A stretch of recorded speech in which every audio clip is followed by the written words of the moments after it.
Praise the Lord. പ്രിയമുള്ളവരെ, പുതുവത്സരത്തിൻ്റെ ആശംസകൾ ഒരിക്കൽ കൂടി എല്ലാവർക്കും നേർന്നുകൊള്ളുന്നു. 2 ദിവസം മുമ്പ് ഐഫ് മിഷൻ യൂട്യൂബ് മീഡിയ ചാനലിൽ ദേവാലയ സംഗീതം തിരുത്തണം, ദേവാലയ സംഗീതം എന്നൊരു ശീർഷകത്തോടുകൂടെ ഒരു വീഡിയോ അപ്ലോഡ് ചെയ്തു. ഈ കാലഘട്ടങ്ങളിൽ നമ്മുടെ ദേവാലയങ്ങളിൽ ആലപിക്കുന്ന ഗാനങ്ങൾക്ക് എന്തൊക്കെയോ ഒരു ശുദ്ധ സംഗീതം, അർത്ഥസമ്പുഷ്ടത നഷ്ടപ്പെടുന്നുണ്ടോ എന്നുള്ളൊരു വേദന ആ വീഡിയോയിലൂടെ ഞങ്ങൾ വ്യക്തമായിട്ട് സൂചന നൽകുകയുണ്ടായി. അതിൽ വ്യക്തമായിട്ട് പറഞ്ഞുകൊണ്ടിരുന്നത്, നമുക്കറിയാം ഇന്ന് നമ്മുടെ പണ്ടത്തെ ഇപ്പോഴത്തെയൊക്കെ ചില പാട്ടുകളുടെ രചനകൾ വല്ലാതെ നമ്മളെ അങ്ങ് വേദനിപ്പിക്കും. അപ്പം അത് നിരവധിയായ പേര് ആ വീഡിയോസ് കണ്ടിട്ട് ഇന്നും ഇപ്പോഴും കമൻറ്റുകളും വിമർശനങ്ങളൊക്കെ ആയിട്ട്, നമുക്കറിയാം ഇന്ന് ഈ കാലഘട്ടത്തിൽ എത്ര നല്ല കാര്യം ചെയ്താലും കല്ലേറ് ഉറപ്പാണ്. അത് ഉറപ്പാക്കിയത് കൊണ്ട് തന്നെയാണ് നമ്മളിങ്ങനെയുള്ള സംഭവങ്ങൾ ചെയ്യുന്നത്. അപ്പോൾ അതിൽ വ്യക്തമായിട്ട് സൂചന നൽകിയ, നമുക്കറിയാം കാലങ്ങളായിട്ട് നമ്മളെല്ലാം പാടുന്ന ഒരു പാട്ടാണ് വിശുദ്ധനായ സെബസ്ത്യാനോസെ ഞങ്ങൾക്ക് വേണ്ടി പ്രാർത്ഥിക്കണമേ. അതിൽ വല്ല തെറ്റുകൾ കാണുന്നുണ്ടോ? ആ വരികളിലൂടെ പോയി കഴിഞ്ഞാൽ നമുക്കറിയാം, പ്രിയമുള്ളവരെ, ജി ദേവരാജ മാഷ് സംഗീതം കൊടുത്ത് വയലാർ രാമവർമ്മ രചിച്ച് പ്രശസ്ത ഗായകൻ യേശുദാസ് ആലപിച്ച ഒരു പാട്ടാണത് പണ്ട്. ഇന്നും നമ്മുടെ തിരുനാളുകളിൽ ഈ പാട്ട് നമ്മൾ പലപ്പോഴും പാടുന്നുണ്ട്. പക്ഷേ വരികളിലൂടെ കടന്നു പോകുമ്പോൾ, പാപികൾ ഞങ്ങളെ പരിശുദ്ധരാക്കുവാൻ പണ്ട് നർഭോനയിൽ ജനിച്ചവനെ, പാവങ്ങൾ ഞങ്ങൾക്ക് സ്വർഗ്ഗരാജ്യം തരുവാൻ പീഡനമേറ്റ് തളർന്നവനെ. ഒരു വിശ്വാസി എന്ന നിലയിൽ എനിക്കൊരിക്കലും വിശുദ്ധ കുരിശിൻ്റെ ദേവാലയത്തിനുള്ളിൽ അൾത്താരയ്ക്ക് മുമ്പിൽ കുരിശിൽ തൂങ്ങുന്ന കർത്താവിന് മുന്നിൽ കണ്ടുകൊണ്ട് ഈ പാട്ട് പാടാൻ എൻ്റെ മനസ്സൊരിക്കലും അനുവദിക്കാറില്ല. കാരണം പലപ്പോഴും വിശുദ്ധരുടെ എല്ലാം ജീവിതങ്ങൾ അതൊരു സാക്ഷ്യമാണ്, സ്വർഗത്തിലേക്കുള്ള ഒരു ചവിട്ടുപടിയാണ് എന്നൊക്കെയാണ് ഞാൻ മനസ്സിലാക്കിയിട്ടുള്ളത്. എന്നെ പരിശുദ്ധനാക്കുവാനോ എനിക്ക് സ്വർഗരാജ്യം തരുവാനോ ഒരിക്കലും സെബസ്ത്യാനോസ് എന്ന് പറയുന്ന വിശുദ്ധൻ്റെ ആ ഒരു ജീവിതം എനിക്ക് കാണാൻ സാധിക്കില്ല. അപ്പം ഇങ്ങനൊരു പാട്ട് ഇന്ന് നമ്മൾ പാടിക്കൊണ്ടിരിക്കുകയാണ്. ഇതൊക്കെ കണ്ടുകൊണ്ടാവണം ചില പ്രധാനപ്പെട്ട വ്യക്തികൾ, അതാണ് ഏറ്റവും വേദനിപ്പിച്ചത്. നിരവധിയായ കമൻറ്റുകൾ, വിമർശനങ്ങൾ വന്നുവെങ്കിലും അതിൽ പേരോടുകൂടെ പ്രധാനപ്പെട്ട 1-2 വ്യക്തികൾ, നമ്മളെ പഠിപ്പിക്കേണ്ടവർ, നമുക്ക് നല്ലത് പറഞ്ഞു തരേണ്ടവർ, അതിലിട്ട കമൻറ്റുകൾ പറയുകയായിരുന്നു, ഇത്രയും കാലം ഇതൊക്കെ പാടി നടന്നതുകൊണ്ട് നമ്മുടെ വിശ്വാസം നഷ്ടപ്പെട്ടു പോയോ? അതായത് ആ പാട്ടിൻ്റെ വരികളുടെ അർത്ഥം തെറ്റാണെന്നറിയാം, എങ്കിലും ഇതൊക്കെ പാടിയത് കൊണ്ട്, ഇങ്ങനെയൊക്കെ പാടി നടന്നതുകൊണ്ട് നമ്മുടെ വിശ്വാസം നഷ്ടപ്പെട്ടു പോയോ? വിശ്വാസം നഷ്ടപ്പെട്ടോ ഇല്ലയോ എന്നുള്ളത് കുറച്ച് കാലങ്ങൾക്കുള്ളിൽ ചിലതൊക്കെ നമ്മൾ ഇപ്പോഴും കണ്ടുകൊണ്ടിരിക്കുന്നു, ഇനി കാണാൻ പോകുന്നതേ ഉള്ളൂ. കാണാൻ പോകുന്ന പൂരം കണ്ടറിയിക്കാം, പറഞ്ഞറിയിക്കേണ്ട കാര്യമില്ലല്ലോ. പ്രിയമുള്ളവരെ, ചില ആചാരങ്ങളുടെ പുറകെ, ചില അന്ധതയുടെ പുറകിൽ ഇന്നും നമ്മൾ സഞ്ചരിക്കുന്നത് കൊണ്ടാണ് ഇന്ന് പല അപകടങ്ങളും നമ്മൾ മുന്നിൽ കാണുന്നത്. വിശ്വാസം നഷ്ടപ്പെട്ടു പോയോ? നഷ്ടപ്പെടുമോ? ഒരു പാട്ടിങ്ങനെ പാടിയതുകൊണ്ട്, പ്രത്യേകിച്ച് ദേവാലയത്തിനുള്ളിൽ വിശുദ്ധ അൾത്താരയ്ക്ക് മുൻപിലെല്ലാം നിന്നുകൊണ്ട്. എൻ്റെ പ്രിയമുള്ളവരെ, 2019 കൊറോണ വന്നു. നമ്മൾ എന്താ ചെയ്തേ? നമ്മുടെ വീടുകൾ ദേവാലയമാക്കി നമ്മൾ എന്ത് ചെയ്തു? അവിടെ വിശുദ്ധ ബലി നമ്മൾ അർപ്പിച്ചു. അതിനുശേഷം മാസങ്ങൾ അങ്ങനെ തന്നെ നമ്മൾ ചെയ്തു. അടച്ചിട്ട ദേവാലയങ്ങൾ തുറന്നു. പക്ഷെ ജനങ്ങൾ മുഴുവൻ മടി പിടിച്ചു. പിന്നെ ദേവാലയങ്ങളിലേക്ക് അധികം ആരും വരാതെയായി. അപ്പോൾ പലരും പലപ്പോഴും പറഞ്ഞ കാര്യം, ഞങ്ങൾ ഇത്രയും കാലം വീടുകൾ ഉള്ളിലിരുന്ന് വിശുദ്ധ ബലി അർപ്പിച്ചു, ദേവാലയത്തിൽ തന്നെ വിശുദ്ധ ബലി അർപ്പിക്കുവാൻ പോകണമെന്നുണ്ടോ? അപ്പോൾ ചിന്തിച്ചാൽ മതി എന്തുകൊണ്ടാണെന്ന്. അപ്പോൾ ചിലതൊക്കെ നമ്മൾ അറിയാതെ ചില ആചാരങ്ങളുടെ പുറകെ പോകുന്നത് കൊണ്ടാണ് ഇന്ന് പലപ്പോഴും പല അപകടങ്ങളും, നമ്മുടെ വിശ്വാസപരമായ പല അപകടങ്ങളും നമുക്ക് സംഭവിച്ചു കൊണ്ടിരിക്കുന്നത്. എന്തിനാണ് പിന്നെ സഭ നൽകുന്ന ലിറ്റർജി അതേപോലെ പാലിക്കണമെന്നൊക്കെ പറയുന്നത് എന്തുകൊണ്ടാണ്? കൂട്ടലും കുറയ്ക്കലുമൊക്കെ അതിനെക്കുറിച്ചുള്ള സംഭവങ്ങളൊക്കെ പലപ്പോഴായി നമ്മൾ സോഷ്യൽ മീഡിയയിൽ നമ്മൾ കാണാറുണ്ട്.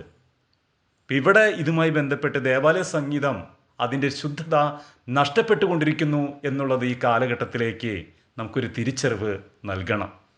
എൻ്റെ പ്രിയമുള്ളവരെ, ഞാൻ ചിന്തിക്കുകയായിരുന്നു, ചില പാട്ടുകളൊക്കെ ഇന്നും ഒരിക്കലും മരിക്കാതെ നമ്മുടെ ഹൃദയത്തിൽ അലയടിക്കുന്നുണ്ട്. ഞാനിന്ന് പ്രത്യേകിച്ച് ഗൂഗിളൊന്ന് സെർച്ച് ചെയ്ത് നോക്കിയപ്പോൾ നമുക്കറിയാം, നമ്മുടെ ബാബ യേശുനാഥ ഏകദേശം എൻ്റെ അറിവ് ശരിയാണോ എന്ന് എനിക്കറിയില്ല.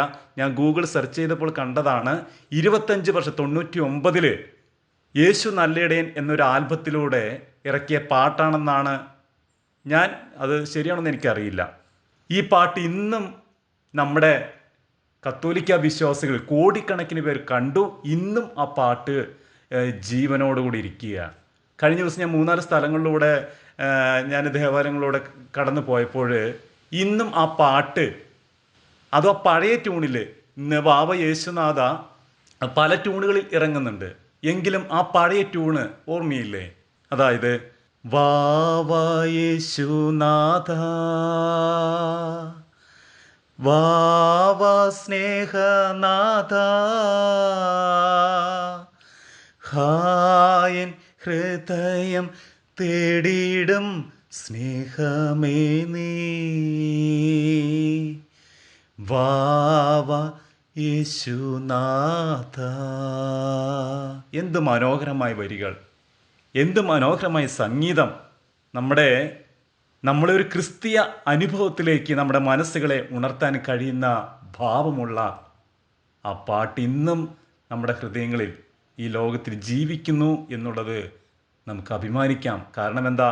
നിരവധിയായ ഗാനങ്ങൾ ഇന്നും ഈ ലോകത്ത് ഇറങ്ങിക്കൊണ്ടിരിക്കുന്നുണ്ട്. ആയിരക്കണക്കിന് ഗാനങ്ങൾ ക്രിസ്ത്യൻ ഡിവോഷനിൽ ഇറങ്ങുന്നുണ്ട്. പക്ഷെ നമ്മുടെ ഹൃദയങ്ങളെ പിടിച്ചുലയ്ക്കുന്ന ഈ കാലഘട്ടത്തിൽ പറയുന്ന പോലെ വൈറലാവുന്ന എത്രയോ ഗാനങ്ങളുണ്ട്. എന്തുകൊണ്ടാണ്? മറ്റൊരു പാട്ടാണ് പ്രിയമുള്ളവരെ എന്നെ ഏറ്റവും കൂടുതൽ സ്പർശിച്ച അന്നും ഇന്നും വിശുദ്ധ കുർബാന സ്വീകരണത്തിൻ്റെ സമയത്തൊക്കെ അപ്പോൾ ഞാൻ കേൾക്കുന്ന മറ്റൊരു പാട്ടാണ്. വാവാ യേശുവേ എൻ്റെ ഉള്ളിൽ വാ വാവാ സ്നേഹമേ ആത്മദാഹമേ എൻ മനം കാത്തിരിപ്പു നിൻ സ്വരം കാതോർത്തിരിപ്പു ആത്മദായക നീ വരേണമേ വാവാ യേശുവേ എൻ്റെ ഉള്ളിൽ വാ. ഇതിനെയൊക്കെ വേണമെങ്കിൽ നമുക്ക് പറയാം ശുദ്ധ സംഗീതം, അർത്ഥസമ്പുഷ്ടമായ രചന, ക്രിസ്തീയ അനുഭവത്തിലേക്ക് നമ്മുടെ മനസ്സുകളെ ഉണർത്താൻ കഴിയുന്ന ഭാവമുള്ള പാട്ടുകൾ. ഇന്നൊരു പക്ഷേ നമുക്കറിയാം നവമാധ്യമങ്ങൾ കടന്നു കയറിയതോടുകൂടെ ഇന്ന് വാരി കോരി ക്രിസ്ത്യൻ ഡിവോഷനുകളെല്ലാം ഇറക്കുന്നുണ്ട്. പാട്ടറിയാത്തവരും പാട്ട് അറിയുന്നവരും. പക്ഷേ യഥാർത്ഥത്തിൽ നമ്മുടെ ഹൃദയങ്ങളെ മനസ്സുകളെ പിടിച്ച് ദൈവിക ഒരു അനുഭവത്തിലേക്ക് നയിക്കുവാൻ കഴിയുന്ന പാട്ടുകൾ ഇറങ്ങുന്നുണ്ടോ എന്നുള്ള കാര്യം കൂടെ നമ്മൾക്കിവിടെ ചിന്തിക്കണം. മറ്റൊരു കാര്യം പ്രിയമുള്ളവരെ, കരോക്കെയെല്ലാം അന്ന് പലരുടെയും സംശയമാണ്. കരോക്കെയെല്ലാം ഉപയോഗിക്കുവാൻ പറ്റുമോ? കരോക്ക ഉപയോഗിക്കുന്നത് കൊണ്ട് കുഴപ്പമുണ്ടോ? കരോക്ക ഉപയോഗിക്കുന്നതുകൊണ്ട് കുഴപ്പമില്ല എന്നാണ് എൻ്റെ വ്യക്തിപരമായ അഭിപ്രായം. കാരണം എന്താ? നമുക്കറിയാം എല്ലാവരും കീബോർഡ് പഠിച്ചു വരുന്നതല്ല. പക്ഷേ കരോക്ക ഉപയോഗിക്കുന്നതിൻ്റെ താളപ്പിഴകളാണ് അന്ന് പലപ്പോഴും ചോദ്യം ചെയ്യപ്പെടുക. ഇന്ന് ദേവാലയ സംഗീതത്തിൻ്റെ താളമൊക്കെ നഷ്ടപ്പെടുകയാണ്. കാരണം എന്തുകൊണ്ടാണെന്നറിയാമോ? ആവശ്യമില്ലാതെ ഒരു ഗാനമേള പരുവത്തിലാണെന്ന് പലപ്പോഴും ഇന്ന് ദേവാലയങ്ങളിൽ ആവശ്യമില്ലാത്ത സൗണ്ട് കൂട്ടി നമ്മൾക്ക് പാടാൻ പറ്റുന്ന പിച്ചിലൊന്നും അല്ല. ഗായകർക്ക് പാടാൻ പറ്റുമായിരിക്കാം, പക്ഷെ ഒരു വൈദികനൊക്കെ എടുക്കുന്ന എഫർട്ട് ചില പാട്ടുകാർ കീബോർഡ് വായിക്കുമ്പോൾ കണ്ടിട്ടുണ്ട്. അപ്പോൾ കരോക്ക് ഉപയോഗിക്കുന്നതുകൊണ്ട് കുഴപ്പമൊന്നുമില്ല. കാരണം ഈ കാലഘട്ടത്തിൽ എല്ലാ ദേവാലയങ്ങളും ആവശ്യമാണ്. കിന്നരങ്ങളോടും താളത്തോടുമൊക്കെ നമ്മൾ കർത്താവിനെ മഹത്വപ്പെടുത്തണം. പക്ഷേ കരോക്ക് ഉപയോഗിക്കുന്നതിൻ്റെ താളപ്പിഴകളെക്കുറിച്ച് ചിന്തിക്കുന്നത് നല്ലതാണ്. മറ്റൊരു കാര്യം എല്ലാവരും ചൂണ്ടിക്കാണിച്ചത് ദേവാലയ ഗായകരെക്കുറിച്ച് തന്നെയാണ്. വിശുദ്ധ കുർബാനയിൽ ഏറ്റവും കൂടുതൽ അതിൻ്റെ പരിപൂർണതയിലേക്ക് നയിക്കുവാൻ ദേവാലയ ഗായകർക്ക് വളരെയേറെ പങ്കുണ്ട്. അപ്പോൾ അവരതിൻ്റെ വിശുദ്ധിയും അർത്ഥവും മനസ്സിലാക്കിയിട്ടാണോ ഇന്ന് ഈ കാലഘട്ടത്തിൽ ദേവാലയ ഗായകർ ആൾത്താരിൽ നിൽക്കുന്നതെന്ന് പോലും സംശയിക്കേണ്ടിയിരിക്കുന്നു. അവർ നിൽക്കുന്ന സ്ഥലം, അവരുടെ വസ്ത്രധാരണം ഒക്കെ ചോദ്യം ചെയ്യപ്പെടുന്നു. ഇന്ന് എനിക്കറിയാവുന്ന ഒരു അനുഭവം പ്രിയമുള്ളവരെ, ഇന്ന് പലപ്പോഴും ദേവാലയ ഗായകരെ നിങ്ങൾ ശ്രദ്ധിച്ചിട്ടുണ്ടോ? ജനങ്ങൾ ആരൊക്കെ വരുന്നത് എന്ന് നോക്കിക്കൊണ്ടാണ് ദേവാലയത്തിൽ നിന്ന് പലപ്പോഴും പല പാട്ടുകാരും പാടുന്നത് തന്നെ. അതായത് പള്ളി നിറഞ്ഞു കഴിഞ്ഞാൽ അവർക്ക് സന്തോഷമായി. അതേസമയം വിരലെണ്ണാവുന്ന ആൾക്കാരൊക്കെ ആണെങ്കിൽ അവരുടെ മുഖം വാടും. ആ ഒരു അവസ്ഥയിലേക്ക് നമ്മുടെ ദേവാലയ ഗായകരുടെ മാനരസം മാറിക്കൊണ്ടിരിക്കുക. കഴിഞ്ഞ ദിവസം ഒരു അറിയാവുന്നൊരു സുഹൃത്ത് പങ്കുവെച്ചതാ. ദേവാലയത്തിൽ നന്നായി ശുശ്രൂഷ ചെയ്തുകൊണ്ടിരുന്ന ഒരു ചേച്ചിയുടെ മകളെ കൊയർ ടീമിൽ പെടുത്താത്തത് കൊണ്ട് ആ പള്ളിയുമായിട്ടുള്ള എല്ലാ ബന്ധങ്ങളും ആ ചേച്ചി വിട്ടുകളഞ്ഞു. ഒന്ന് ആലോചിച്ച് നോക്കിയേ അവസ്ഥ എവിടേക്ക് പോകുന്നു എന്ന്.